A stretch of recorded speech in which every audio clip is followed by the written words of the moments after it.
الحمد لله الحمد لله رب العالمين، والصلاة والسلام على سيد الأنبياء والمرسلين. أما بعد، فأعوذ بالله من الشيطان الرجيم. بسم الله الرحمن الرحيم. قال الله تبارك وتعالى: كما أخرجك ربك من بيتك بالحق وإن فريقا من المؤمنين لكارهون يجادلونك في الحق بعدما تبين كأنما يساقون إلى الموت وهم ينظرون. وإذ يعدكم الله إحدى الطائفتين أنها لكم وتودون أن غير ذات الشوكة تكون لكم، ويريد الله أن يحق الحق بكلماته ويقطع دابر الكافرين، ليحق الحق ويبطل الباطل ولو كره المجرمون. صدق الله العظيم. إن الله وملائكته يصلون على النبي يا أيها الذين آمنوا صلوا عليه وسلموا تسليما. اللهم صل على سيدنا ومولانا محمد وعلى آله وصحبه وبارك وسلم. صلاة وسلاما عليك يا سيدي يا رسول الله. مولاي صل وسلم دائما أبدا على حبيبك خير الخلق كلهم. يا رب بالمصطفى بلغ مقاصدنا واغفر لنا ما مضى يا واسع الكرم. واسع ذنب من بيسر ساما مدد قبل ايدي مدد کعبہ ایمان مدد. واہ کیا مرتبہ اے غوث ہے بالا تیرا، اونچے اونچوں کے سروں سے ہے قدم اعلیٰ تیرا. میرا خواجہ عطا رسول ہے، وہ بہار چشت کا پھول ہے، بہار گلشن فاطمہ چمن علی کا نگال ہے.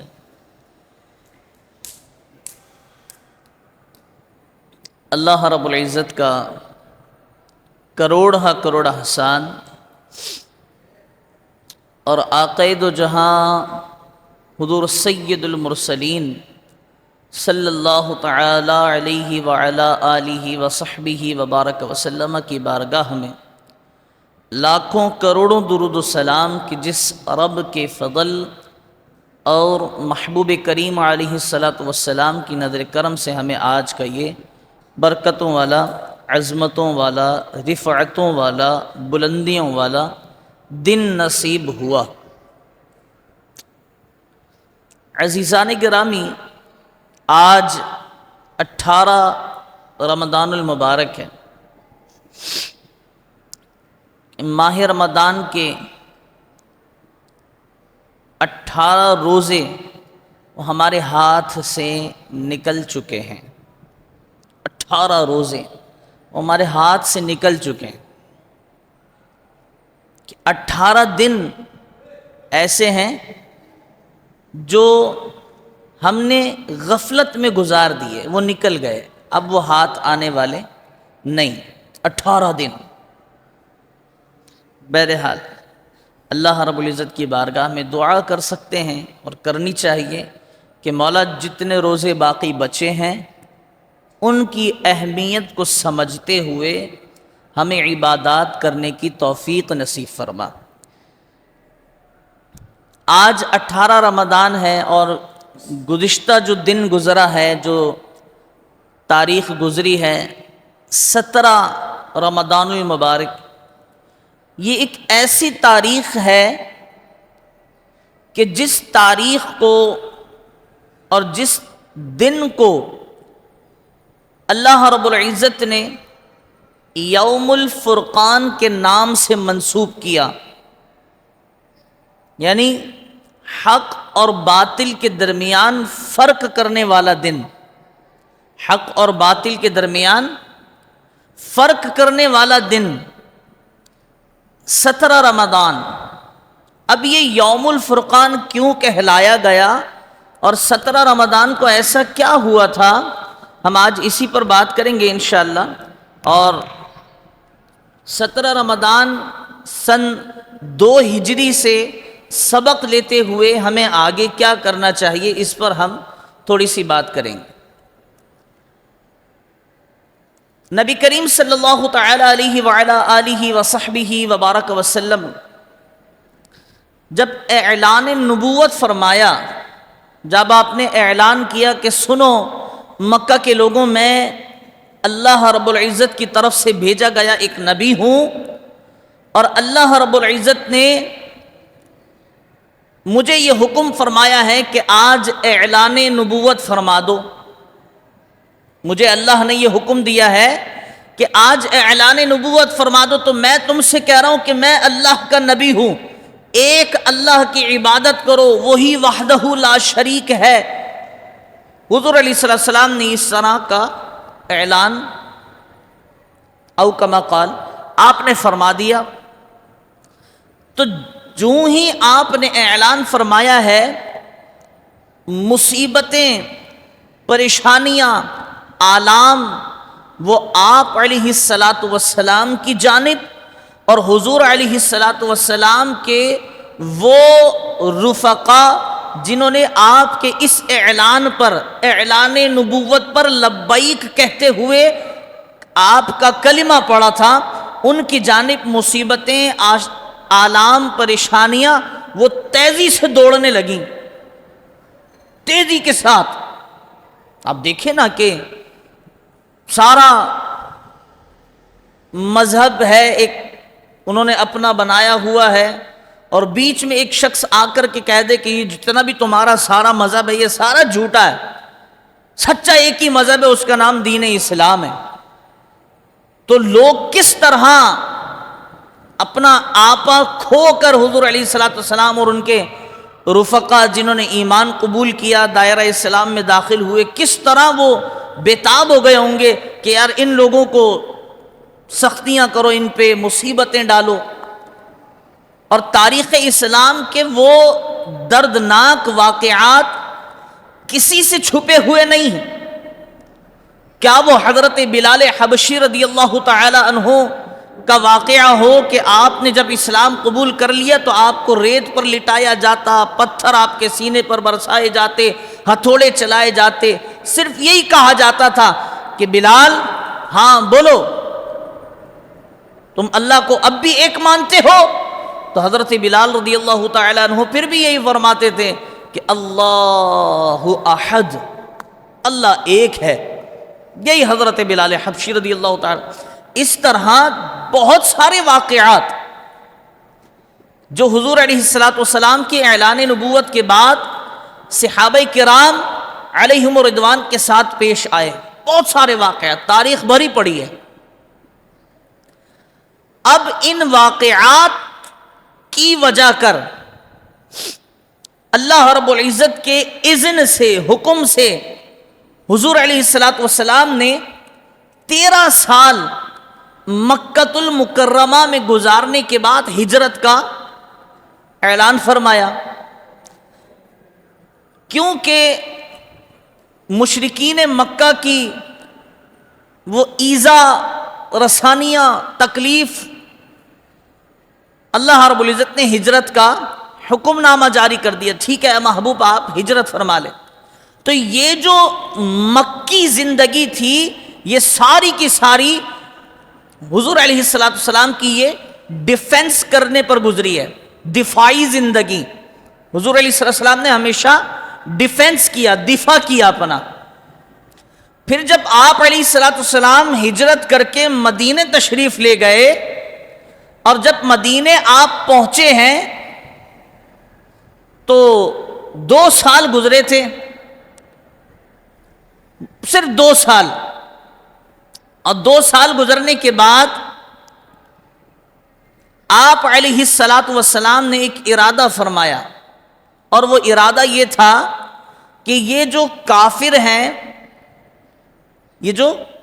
ہیں ان کی معیشت پر، ان کی اکنامی پر ایک بھاری ضرب لگائی جائے اور ان کو معاشی طور پہ کمزور کیا جائے۔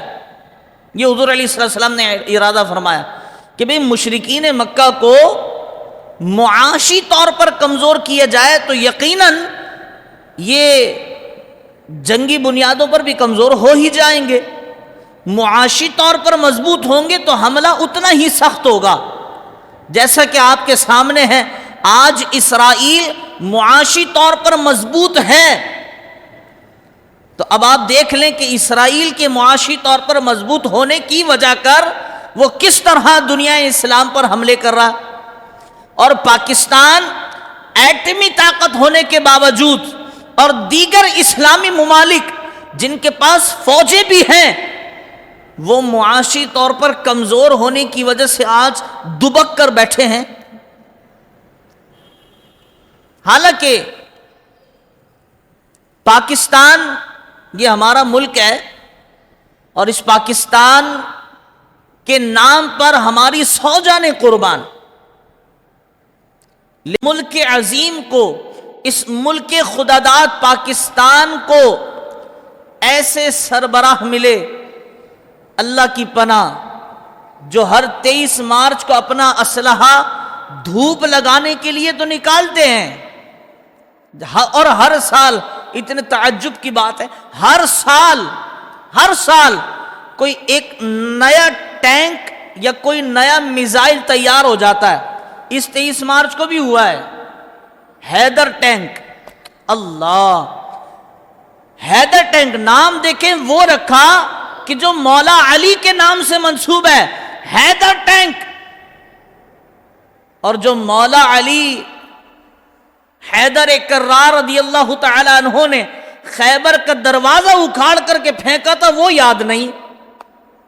چاہیے تو یہ تھا کہ جب حیدر ٹینک آپ نے نام رکھا ہے تو اس حیدر ٹینک کو پریڈ گراؤنڈ میں لاتے ہوئے آپ یہ نعرہ بھی لگاتے، خیبر خیبر یا یہود جیش محمد سوف یعود، کہ اے خیبر، اے یہودیوں یاد کرو اس خیبر کو، وہ وقت دوبارہ لوٹ رہا ہے اور محمد عربی کا لشکر مولا حیدر اس وقت تمہاری طرف آئے تھے، آج محمد عربی کا لشکر حیدر کرار کی شجاعت کی بھیک لیتا ہوا تمہاری طرف بڑھ رہا ہے۔ چاہیے تو یہ تھا کہ آج فلسطین کی طرف اپنا رخ کر لیتے، لیکن ان کا قصور نہیں، قصور ہماری معاشی زندگی کا ہے۔ معاشی طور پر ہم بڑے کمزور کرنے والے یہ سیاستدان اور یہ سربراہ، لیکن بہرحال ہماری اس پر بات نہیں ہونی آج۔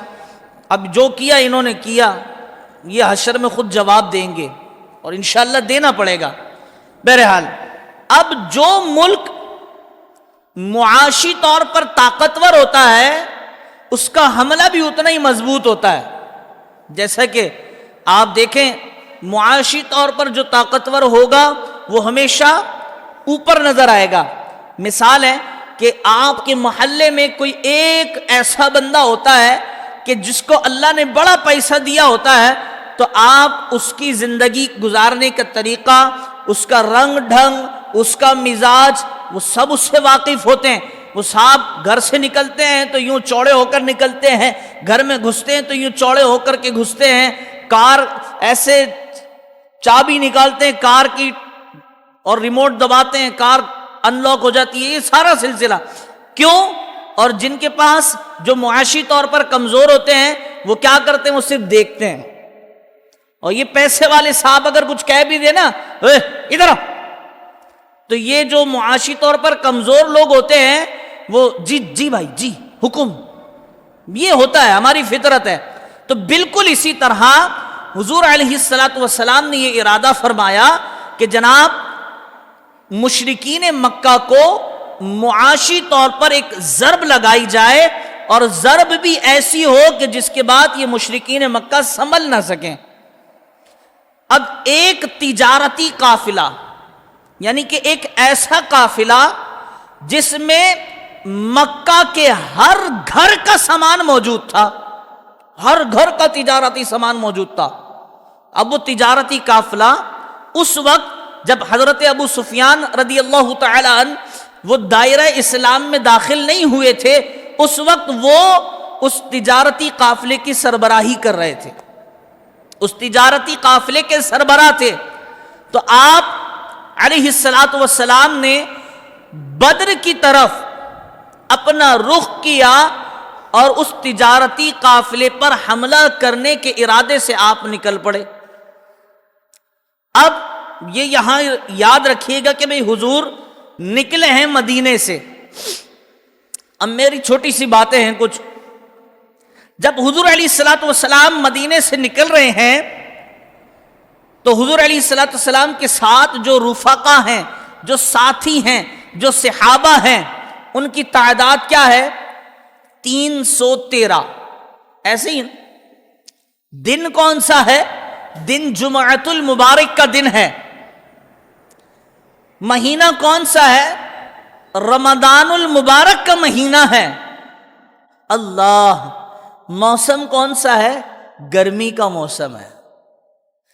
اچھا جناب، حضور علیہ السلام کے ساتھ یہ رفقا نکلے تو ہیں، روزے کی حالت میں بھی ہیں، گرمی بھی پڑ رہی ہے اور جمعے کا دن بھی ہے، اور مزے کی بات یہ کہ جو نکلے ہیں ان میں سے کسی کے پیروں میں جوتی ہے، کسی کے پیروں میں جوتی بھی نہیں ہے، ننگے پیر مدینے سے نکلے ہیں۔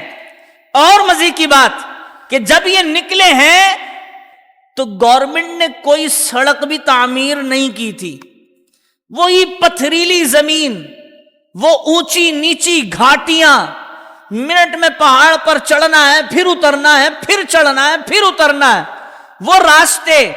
اور جن صحابہ کرام علیہم رضوان کے پیروں سے خون نکلتا تھا، جوتی نعلین نہ ہونے کی وجہ سے وہ اپنے کپڑے پھاڑ پھاڑ کر پیروں میں باندھ لیا کرتے تھے۔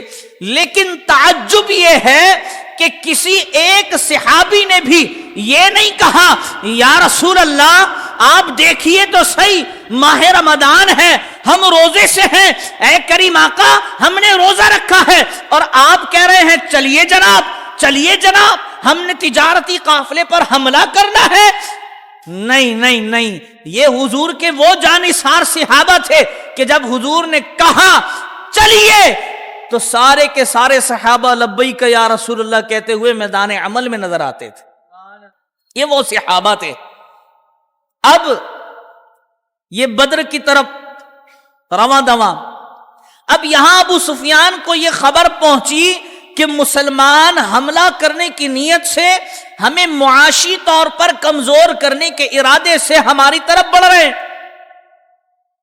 ابو سفیان نے اپنے قافلے کے ساتھ ایک قاصد ایلچی یہ روانہ کیا مکہ کی طرف کہ بھائی فوراً گھوڑا دوڑاؤ اور ابو جہل سے یہ کہو کہ اپنا قافلہ بچا لو، مسلمان حملہ کرنے کے ارادے سے نکل پڑے ہیں۔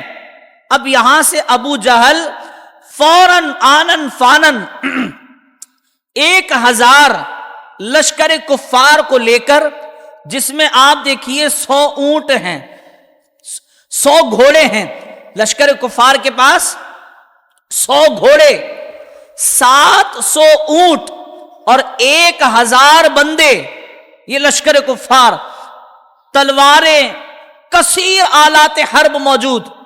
اب یہ مکہ سے نکلے، یہاں حضور علیہ السلام بدر کی طرف، اور ابو سفیان اپنا تجارتی قافلہ لے کے سمندر کی جانب چل پڑے کہ جناب میں نے تو اپنا قافلہ بچانا ہے، میں اس قافلے کا سربراہ ہوں، میں کوئی جنگ کرنے کے لیے تو گھر سے نہیں نکلا تھا۔ اب ابو سفیان سمندر کی طرف اور حضور علیہ السلام 313 صحابہ کرام کے ساتھ بدر کی طرف، اور یہاں سامنے سے ابو جہل کا لشکر، یہاں 313، یہاں 1000۔ اب دیکھیے تعجب کہ ان کے پاس 100 گھوڑے ہیں اور مسلمان 313 ہیں، اور ان کے ساتھ صرف 2 گھوڑے ہیں۔ یہاں 100 گھوڑے، یہاں 2 گھوڑے، یہاں 700 اونٹ، یہاں صرف 70 اونٹ، یہاں انلمیٹڈ لا تعداد تلواریں، اور یہاں صرف 8 تلواریں، اور ان کی تلواریں ساری نئی، اور یہاں مسلمانوں کی تلواروں پر زنگ لگا ہوا۔ اللہ! اب دیکھیے بیٹھ گئے جی، پتہ چلا ابو سفیان کا لشکر تو سمندر کی جانب چل پڑا ہے، اب کیا کرنا ہے؟ صحابہ کرام علیہم رضوان سے مشورہ ہوا، صحابہ کرام علیہم رضوان سے مشورہ ہوا، صحابہ بتائیے کیا کرنا ہے، بتائیے کیا کرنا ہے؟ ہم جس ارادے سے آئے تھے وہ ارادہ تو ہمارا اب پیچھے رہ گیا، اب بتائیے کیا کرنا ہے؟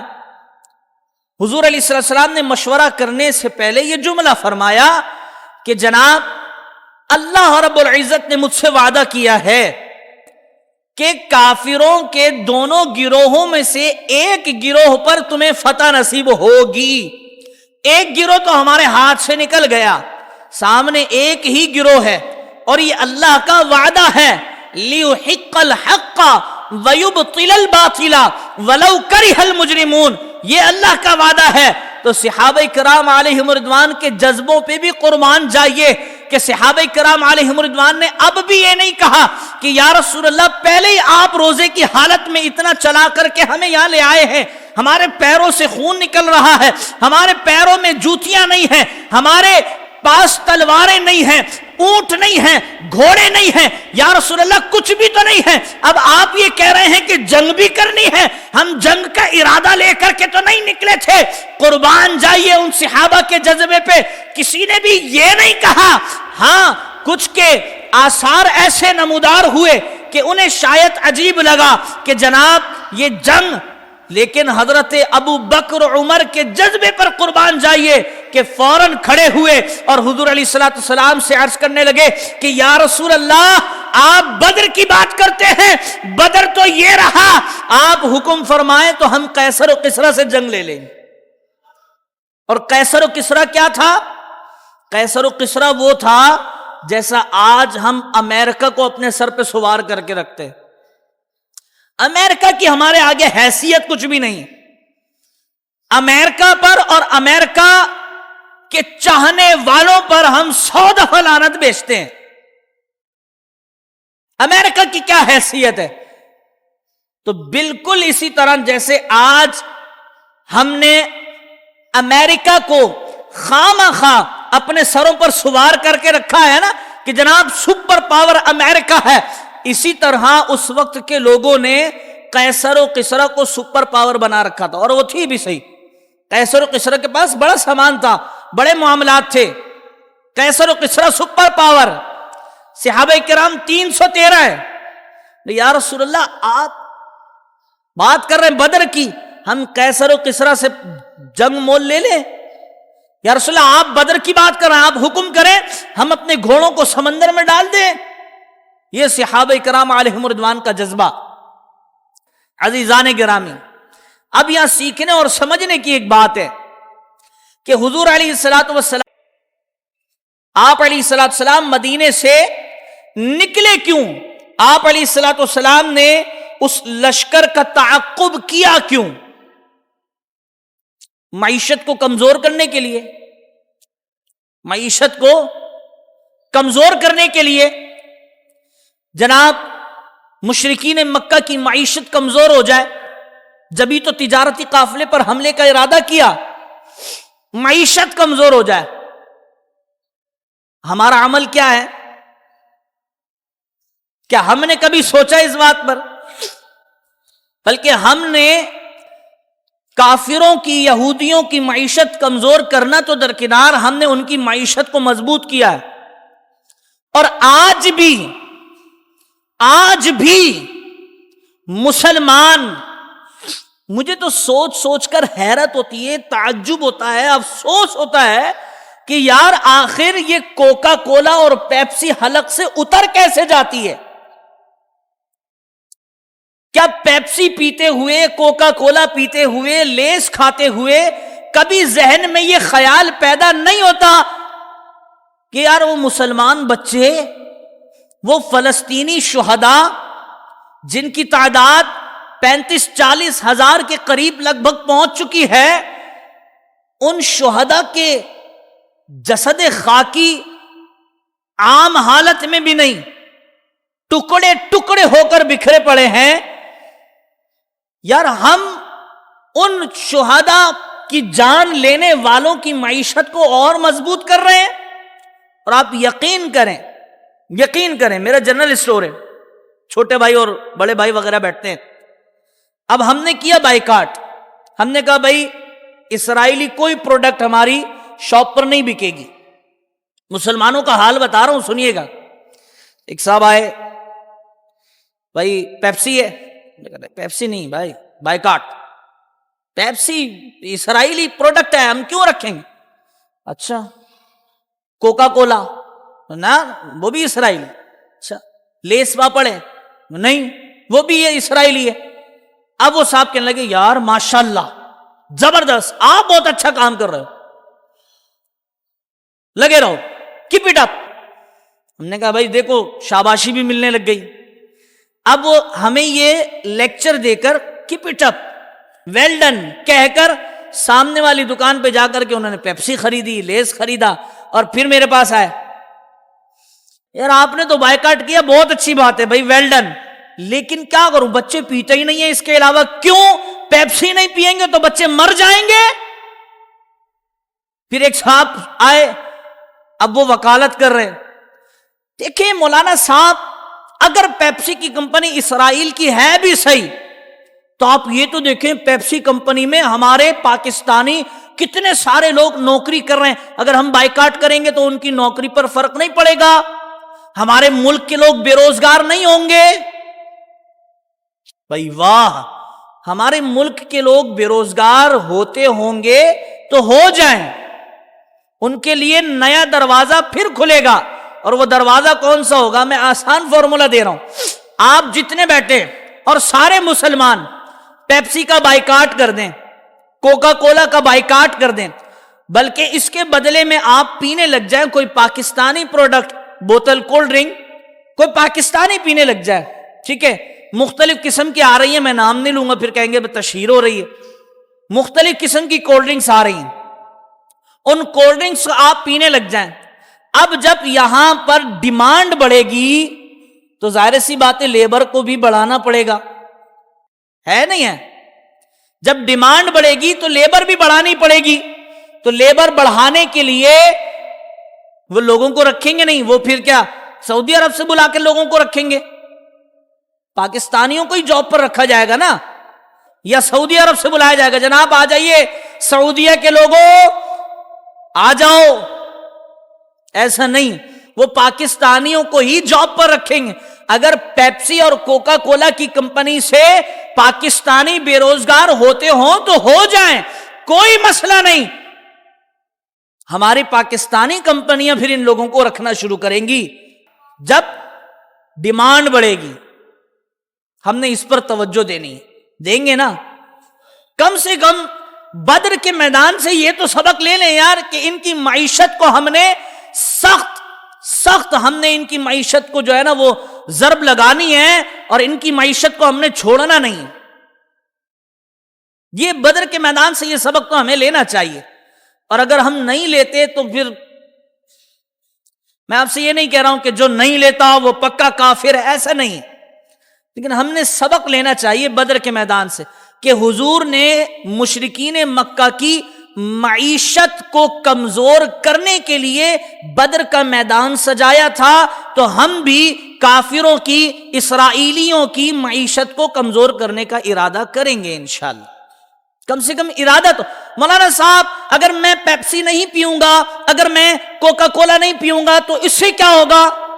ہم نے کہا بھئی ہمیں نہیں پتا کیا ہوگا کیا یا کچھ نہیں ہوگا، ہمیں صرف اتنا پتا ہے کہ مرنے کے بعد بھی جینا ہے، اہتمام کر کے چلو، ساری دنیا پر اختیار نہیں، اپنے حصے کا کام کر کے چلو۔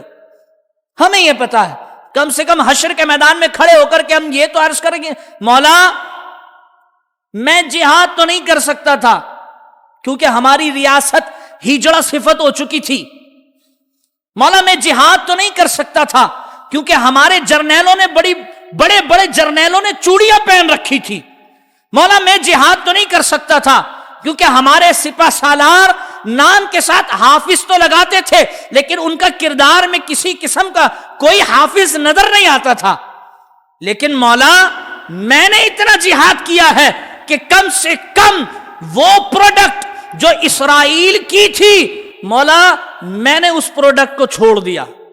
اور یہ جب تک نہیں کہ جب تک فلسطین اور اسرائیل کے معاملات چل رہے، زندگی بھر کے لیے آپ اپنے آپ سے یہ وعدہ کر لیں کہ یار میں نے اب اسرائیلی کوئی پروڈکٹ استعمال نہیں کرنی، اونچی بولے کوئی پروڈکٹ استعمال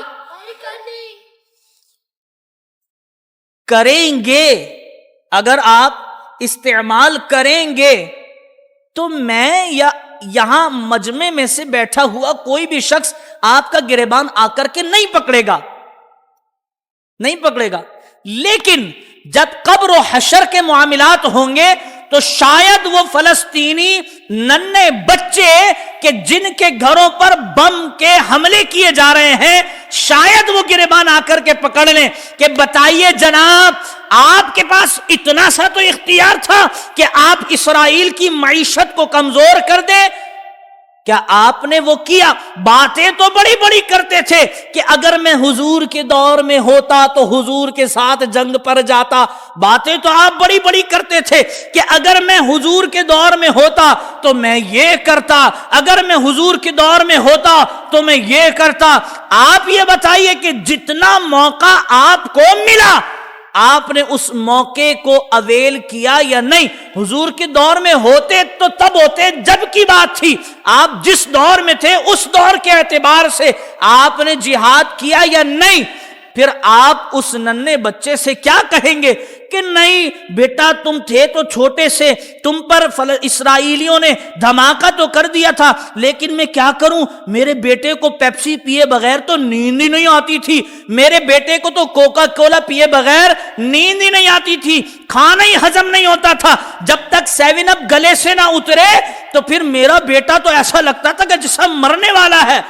آج ہمارے یہاں پر یہ کولڈ ڈرنکس یوں لگنے لگا ہے کہ جیسے شراب کی بوتلیں ہیں، چھوڑے سے نہیں چھوٹتی، منشیات ہو گئی ہیں جیسا کہ جناب پیپسی اور کوکا کولا نہیں پیئیں گے تو مر جائیں گے۔ ارے بھائی مرتے ہیں تو مر جائے، لیکن کم سے کم ان فلسطینی بچے وہ جو شہید ہو رہے ہیں بدر سے اتنا سبق تو لے لیں کہ مولا ہم نے اپنی جانیں کے نذرانے پیش کر دیے لیکن ہم نے فلسطینیوں کے ساتھ غداری نہیں کی، کم سے کم اتنا تو ہم کر سکیں جی۔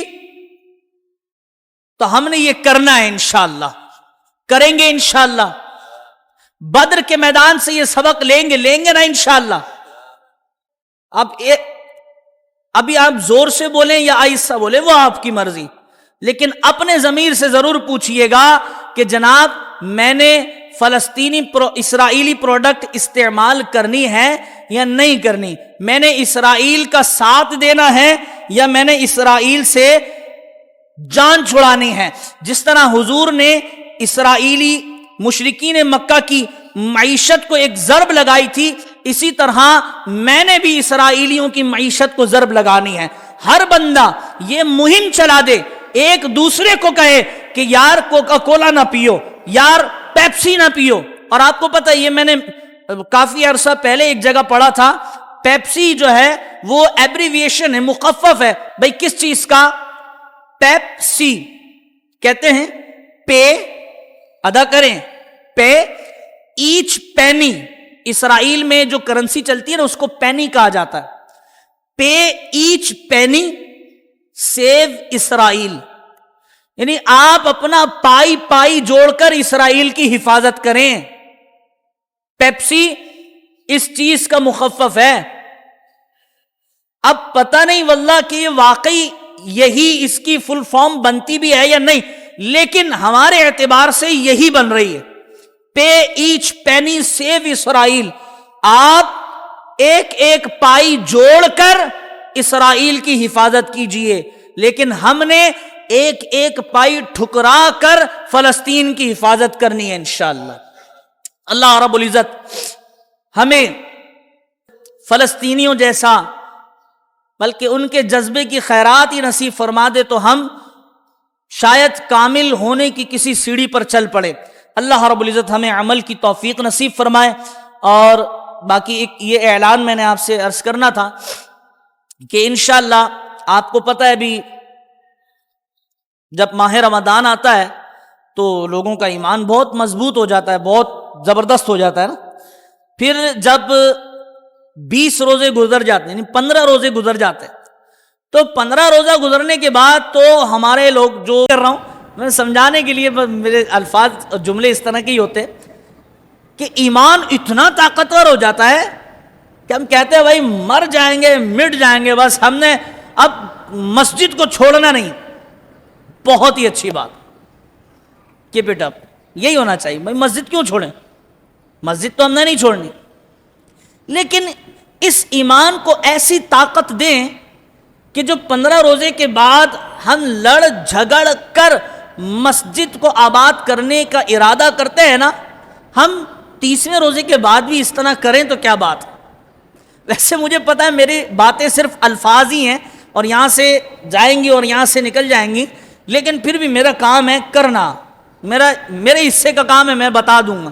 آخرت میں بولوں گا مولا میں نے تو بتایا تھا، اس نے عمل کیا ہی نہیں، میں کیا کروں۔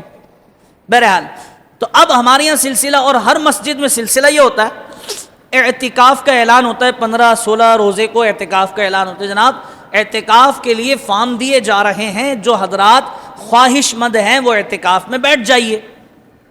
بہت سارے لوگ آتے ہیں اعتکاف کے لیے، جن میں چھوٹے بچوں کی تعداد بہت ہی زیادہ ہوتی ہے۔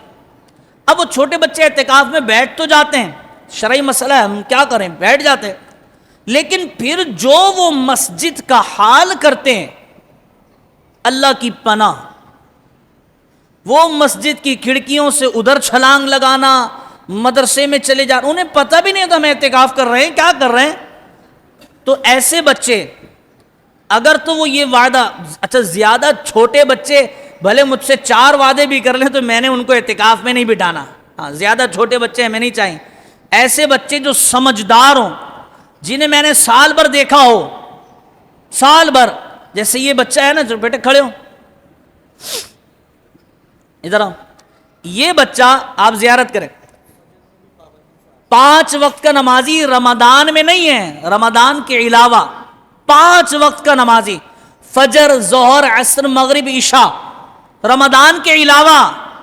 تو یہ اگر مجھ سے آ کر کہے گا نا امام صاحب مجھے اعتکاف میں بیٹھنا ہے، میں اسے منع نہیں کروں گا، نہیں کروں گا۔ کیوں؟ 5 وقت کی نماز پہلی صف میں مؤذن صاحب کے برابر میں یہ بچہ پڑھتا ہے۔ فجر کی اذان ہوئی ہے، یہ امی سے لڑ کر نکلتا ہے، میں نے نماز مسجد میں پڑھنی ہے، امی کہتی ہیں رک جا کتے کاٹ لیں گے، بولے میں کتوں کو کاٹ لوں گا، مجھے نماز پڑھنی ہے۔ تو ایسا جذبہ اگر کسی بچے کا ہے تو وہ میری طرف سے اجازت ہے وہ آئے اعتکاف میں بیٹھے، اور جس کے ساتھ یہ معاملات میں نے دیکھے ہوں۔ لیکن ہمارے یہاں وہ بچے جو پورا سال مسجد میں نظر نہیں آتے، صرف اور صرف 10 دن کے لیے مسجد میں نظر آتے ہیں، ان بچوں کو میری طرف سے اجازت نہیں ہے، اور وہ مسجد میں آنے کے بعد بھی پوری مسجد اپنے سر پر اٹھا لیتے ہیں۔ تو ایسے بچوں کو میری طرف سے اعتکاف میں بیٹھنے کی اجازت نہیں ہے۔ سمجھدار بچے، جنہیں میں سمجھتا ہوں سمجھدار ہیں، وہ جمعہ کے بعد مجھ سے ملاقات کریں، اور بالخصوص بڑوں سے میں یہ عرض کروں گا کہ جب آپ نہیں بیٹھیں گے تو بچے تو مسجد میں پھر آپ کو پتہ ہی ہے کیا کچھ کرتے ہیں۔ آپ کے سامنے اوپر بس بچے چلے جاتے ہیں، اور اگر کوئی بڑا اوپر نہ ہو تو بچے کیا کرتے ہیں مسجد کا حال جمعہ کے دن سب کے سامنے، اور کوئی بڑا اوپر چلے جائے تو بچے کیسے سیدھے ہو جاتے ہیں۔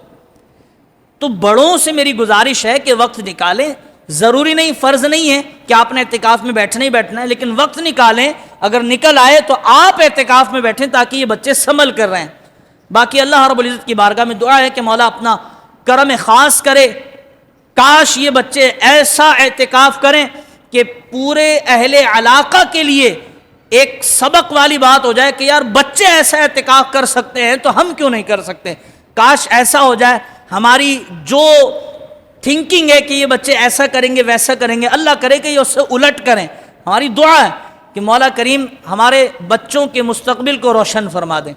آمین آمین آمین بجاہ سید المرسلین صلی اللہ تعالی علیہ وسلم، سنت ادا فرما۔